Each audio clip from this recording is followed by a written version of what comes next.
தமிழகத்தில் அதிகபட்ச வெப்பநிலை ஒரு சில இடங்களில் 2 முதல் 3 செல்சியஸ் வரை அதிகரிக்க இருக்கக்கூடும் என்று மண்டல வானிலை மையம் தெரிவித்துள்ளது.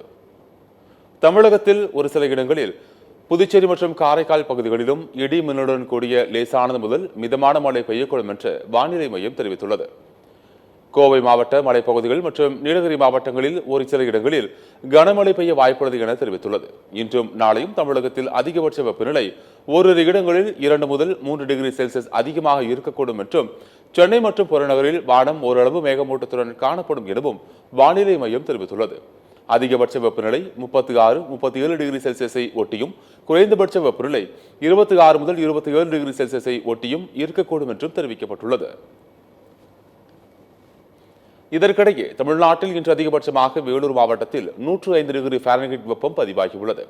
சென்னை மீனம்பாக்கத்தில் 100 டிகிரி ஃபாரன்ஹீட் வெப்பம் பதிவாகியுள்ளது.